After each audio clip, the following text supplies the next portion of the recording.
Saturday morning. After a hard week at work, it's time to rest and relax and enjoy yourself.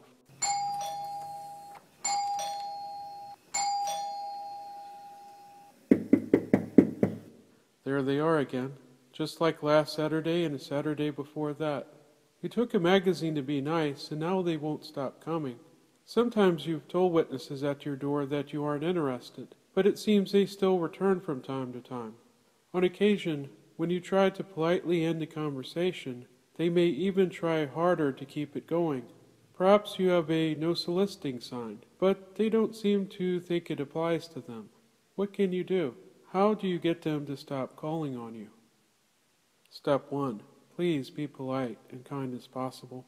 It might be difficult, but as the previous videos in this series have highlighted, Jehovah's Witnesses are driven to your door by a system of intense pressure. They are taught that God demands them to engage in this work, and failure to be regular in this activity or failure to do it good enough will result in their eternal destruction at Armageddon. Also, their neglect in this regard can have a real-world repercussion to their reputation and standing in their community. Put yourself in their place. Imagine if you were a member of this group, perhaps born into this religion, and it was the only thing you knew. Imagine if you felt caught between a rock and a hard place, between not wanting to incur God's wrath versus not wanting to bother strangers in their homes on a Saturday morning. Do unto others as you would have them do to you. If you had to knock on a stranger's door, how would you want that person to treat you? If you are irate or hurtful, this will not necessarily deter their activity in the door-to-door work. It will only add to their pressure. And since they are expecting to be persecuted, many will take this as persecution for righteousness' sake, and it might only strengthen their resolve. Therefore, being anything but polite will be counterproductive. Step 2. If possible, just don't answer the door. Many Jehovah's Witnesses hate going to people's doors. Some even pray that nobody answers. You might be doing them a huge favor. Step 3. Sometimes you may be in the yard, or coming or going, or expecting company, and it might not always be possible or practical to play possum. Always remember, never take the literature. That will make you a return visit. Then you might get called on more frequently, even weekly. Next, politely and calmly, ask to be put on the do not call list. How might you phrase this?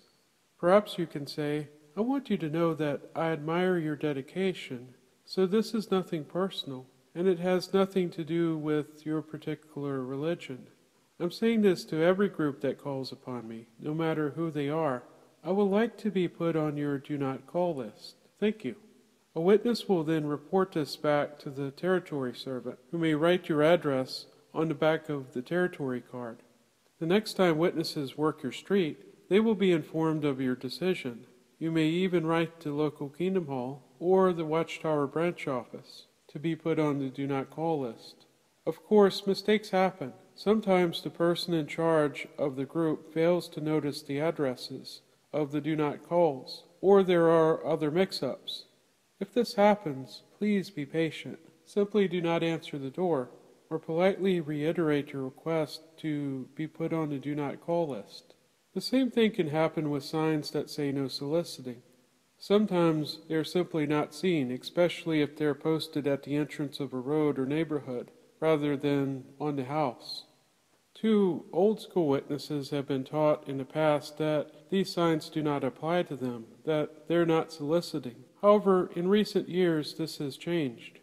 If they do not think that the sign applies to them, tell them tactfully as possible you also mean door-to-door evangelism, no matter what the religion, and ask to be put on the do not call list.